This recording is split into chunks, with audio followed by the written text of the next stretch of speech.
Good morning students. अभी तक के जो लेक्चर हुए हैं उसमें मैंने आपको निर्धारित त्रुटियों के प्रकार के बारे में बताया था।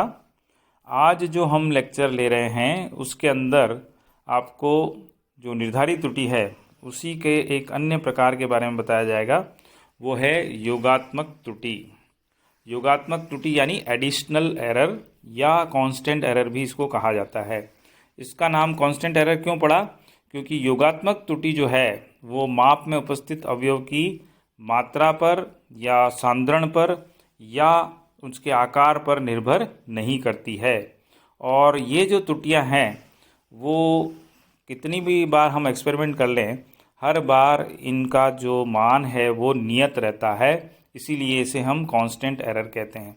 तो योगात्मक त्रुटि या कांस्टेंट एरर एक ही है। और इसका सीधा सा एग्जाम्पल है कि हम जब क्रूसिबल को गर्म करते हैं तो क्रूसिबल किसका बना होता है? सिलिका का। और ये जो गर्म करने पर सिलिका किसी भी क्षारीय सॉल्यूशन में, चाहे वो NH4OH हो या NH हो, तो उसके अंदर घुल जाती है। तो इस सिलिका के घुलने से जो अशुद्धि आती है, जो त्रुटि आती है, उसे हम कांस्टेंट एरर या योगात्मक एरर कहेंगे। इसी तरह से हम जो तोलने के लिए बाट काम में लाते हैं वो लगातार यूज़ में लेने के बाद में घिस जाते हैं तो उनके भार में कमी आ जाती है, तो वो भी एक निर्धारित योगात्मक त्रुटि ही कहलाएगी। इसी तरह से हम जो है विभिन्न भारों के नमूने जो है लेंगे और हर एक में ये त्रुटि हमको देखने को मिलेगी। और एक और एग्जाम्पल हम इसमें ले सकते हैं योगात्मक त्रुटि का, कि जब हम कोई टाइट्रेशन परफॉर्म करते हैं तो टाइट्रेशन परफॉर्म करने के बाद में जब तुल्य बिंदु आ जाता है, इक्विवेलेंट पॉइंट आ जाता है, तो एंड पॉइंट आने के लिए हम उसमें एक बूंद एक्स्ट्रा जो है वो टपकाते हैं ताकि कलर चेंज हो जाता है। तो तुल्य बिंदु के बाद में अंतिम बिंदु लाने के लिए जो एक बूंद हम मिलाते हैं वो पिपेट चाहे 10 ml की हो, चाहे 25 ml की हो, चाहे 50 ml की हो, तुल्य बिंदु से अंतिम बिंदु आने पर एक बूंद एक्स्ट्रा जो है हमें मिलानी पड़ती है एंड पॉइंट लाने के लिए। तो ये जो त्रुटि आएगी उसकी वजह से, इस बूंद की वजह से जो त्रुटि आएगी वो भी एक योगात्मक त्रुटि होगी, क्योंकि हर प्रेक्षण में चाहे वो किसी भी ब्यूरेट माप की ब्यूरेट से किया हो, वो एक बूंद जो है कांस्टेंट रहेगी। तो ये योगात्मक त्रुटि का एग्जाम्पल है।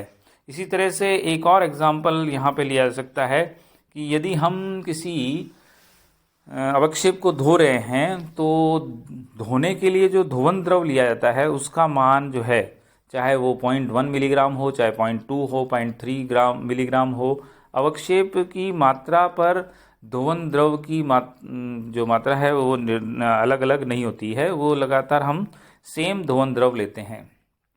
लेकिन यहाँ पर एक बात का ध्यान रखना है कि यदि अवक्षेप की मात्रा ज़्यादा हो जाती है तो जो हम धोवन द्रव काम लेते हैं उस धोवन द्रव यानी वॉशिंग लिक्विड के अंदर वो अवक्षेप घुल जाता है और अवक्षेप की घुलने की मात्रा बढ़ जाती है और उस वजह से इस योगात्मक त्रुटि में परिवर्तन आने की संभावना रहती है।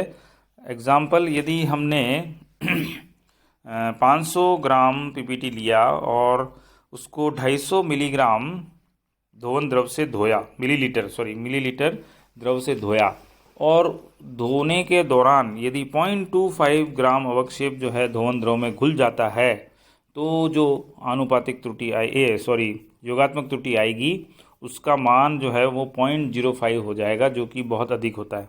तो जैसे जैसे अवक्षेप की मात्रा बढ़ती है योगात्मक त्रुटि का मान भी बढ़ता है।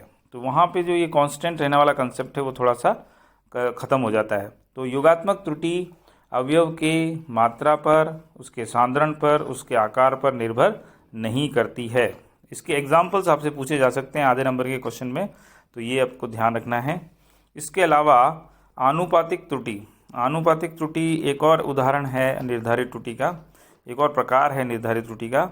और ये जो आनुपातिक त्रुटि है वो जैसे जैसे हम एक्सपेरिमेंट करेंगे अवयव की मात्रा पर इसका मान बदलता जाएगा। तो अवयव की मात्रा जैसे से बदलेगी वैसे वैसे आनुपातिक त्रुटि का मान जो है वो बदलेगा। और ये जो त्रुटि है आनुपातिक त्रुटि, ये हमेशा अवयव की मात्रा पर निर्भर करती है। और इसका जो सबसे अच्छा एग्जाम्पल है वो है आपका जो स्टैंडर्ड सॉल्यूशन हम लेते हैं, स्टैंडर्ड सब्सटेंस लेते हैं, अगर उसमें कोई अशुद्धि मिली हुई है तो उस स्टैंडर्ड सॉल्यूशन से जो भी हम टाइट्रेशन परफॉर्म करेंगे इंटरमीडिएट के साथ, तो इंटरमीडिएट की जो सांद्रता है उसका आकलन गलत होगा। जब इंटरमीडिएट का आकलन गलत होगा उसकी सांद्रता का, तो उसके द्वारा जब हम सेकेंडरी या अननोन सॉल्यूशन को टाइट्रेट करेंगे तो उसका भी जो है आकलन गलत होगा। तो इस तरह से आनुपातिक त्रुटि हर प्रेक्षण में बदलती जाएगी और इसका सीधा सा कारण होता है आपका जो आपने स्टैंडर्ड लिया है उस स्टैंडर्ड पदार्थ में कोई ना कोई अशुद्धि का होना, और उस वजह से नॉर्मलता गलत होती है। और नॉर्मलता जब एक बार गलत हो जाएगी तो हर जब टाइट्रेशन हम परफॉर्म करेंगे उसमें ये गलती आती जाएगी। आपेक्षिक निर्धारित त्रुटि का सूत्र, ये आधे नंबर के क्वेश्चन में आपसे पूछा जाएगा कि यदि आपेक्षिक निर्धारित त्रुटि का मान निकालना हो तो कैसे निकालेंगे। तो उसको निकालने के लिए हमारे पास में सूत्र है ER/R will be equal to EA/A plus EB upon B। तो ये ER, EA, EB ये सब तो एरर्स हैं और R रिजल्ट है, A और B दो प्रेक्षण हैं। तो यहाँ मैंने आपको बताया है कि R जो है वो परिणाम है और परिणाम में जो त्रुटि है उसको ER से व्यक्त किया गया है। A और B दो प्रेक्षण हैं और उन दोनों प्रेक्षणों में जो एरर आई है वो EA और EB है। तो इस तरह से हम जो है किसी भी परिणाम की आपेक्षिक निर्धारित त्रुटि का आकलन कर सकते हैं। एक यहाँ पर मैंने ग्राफ बताया है और ये ग्राफ आपको बताता है कि कंसंट्रेशन और एरर का ग्राफ किस तरह से आएगा। E कांस्टेंट हमेशा कांस्टेंट रहेगी और E प्रोपोर्शनल लगातार बढ़ेगी, और कुछ ऐसी भी त्रुटि होती है जिसमें कांस्टेंट एरर और प्रोपोर्शनल एरर दोनों होती है, तो उसमें एक टाइम तक वो कांस्टेंट एरर रहेगी, उसके बाद में एरर बढ़ेगी। तो ये जो ग्राफ है वो आपको सभी तरह की त्रुटियों के बारे में बता रहा है, E प्रोपोर्शनल और E कांस्टेंट। तो अभी जो हमने पढ़ा वो इस ग्राफ में दर्शाया गया है। अब जो दूसरा मुख्य प्रकार है त्रुटियों का वो है अनिर्धारित त्रुटि, यानी इनडिटर्मिनेट एरर या रैंडम एरर। तो रैंडम एरर या इनडिटर्मिनेट एरर इसलिए इसे कहा गया है क्योंकि इसका निर्धारण संभव नहीं है।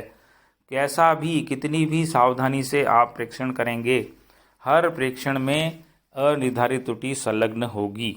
तो जब ये अनिर्धारित त्रुटि हर उसमें संलग्न रहती है तो और सुधारी भी नहीं जा सकती है, तो हम कहेंगे कि कोई भी जो हम एक्सपेरिमेंट कर रहे हैं वो एक्यूरेट नहीं हो सकता, उसमें अनिर्धारित त्रुटि तो रहेगी ही। तो इस तरह से हमें ध्यान रखना है कि जो अनिर्धारित त्रुटि है कितना भी आप कर लो, लेकिन जैसे जैसे हम इसको अत्यधिक सावधानी से करेंगे इस अनिर्धारित त्रुटि का जो मान है वो थोड़ा बहुत कम जरूर किया जा सकता है, लेकिन हम इसे नेग्लिजिबल नहीं कर सकते। और दरअसल अनिर्धारित त्रुटि एक तरह का विचलन है। तो हम कह सकते हैं कि जो आपकी अनिर्धारित त्रुटि है वो त्रुटि न होके विचलन है और यह विचलन हर प्रेक्षण में उपस्थित रहेगा।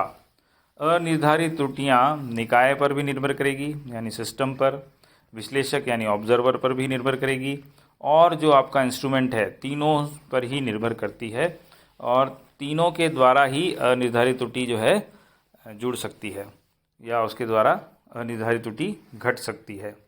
तो संशोधन द्वारा इन त्रुटियों को दूर भी नहीं किया जा सकता, ये मैंने आपको पहले ही बताया है। और इसको अगर हमें पता लगाना हो तो इसके लिए हम प्रायिकता यानी चांस के नियम का ये त्रुटियां पालन करती है।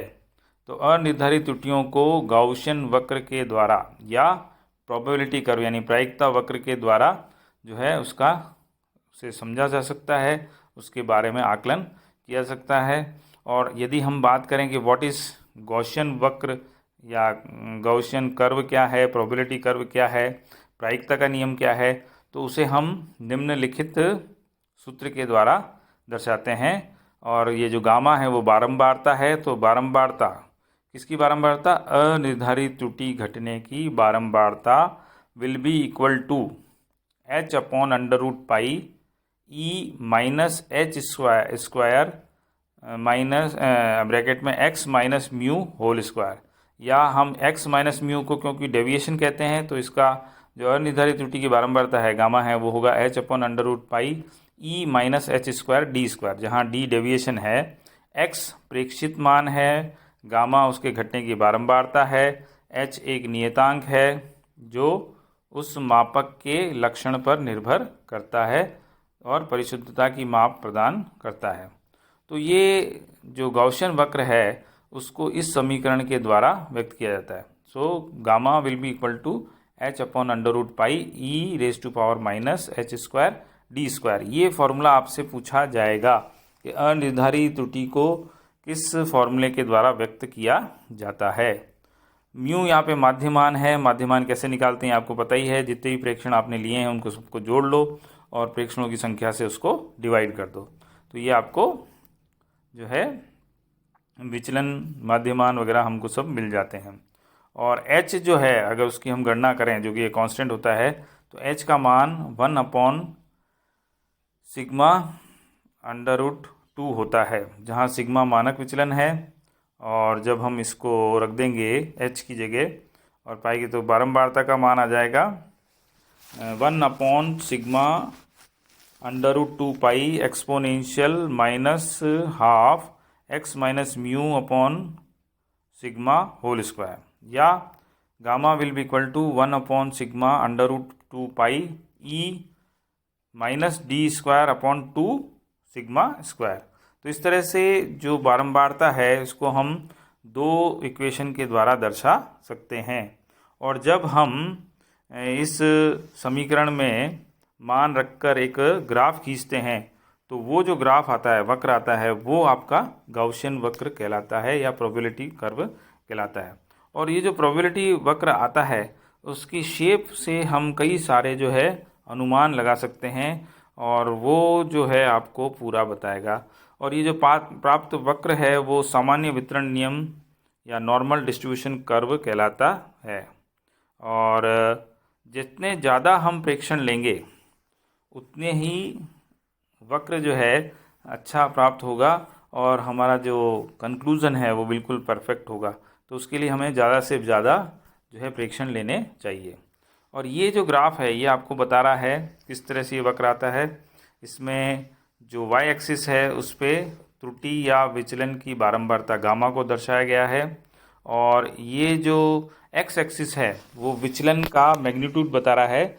बीच में 0 है और इसके दोनों तरफ प्लस और माइनस, क्योंकि विचलन प्लस और माइनस दोनों हो सकता है, तो ये विचलन के बारे में आपको बता रहा है। इसमें विचलन 3 तरह का दिखाया गया है, सिग्मा, डेल्टा और रो। तो ये माध्य विचलन, प्रायिक विचलन और अत्यधिक संभाव्य विचलन, ये सारी चीज़ें इसमें दर्शाई गई है। और ये जब हम इस ग्राफ को देखते हैं तो इस ग्राफ को देखने से हमारे पास में कुछ निष्कर्ष निकल के आते हैं। और वो निष्कर्ष क्या हैं? पहला कि छोटी त्रुटियां बहुत अधिक होती हैं, अर्थात उनकी बारंबारता अधिक होती है।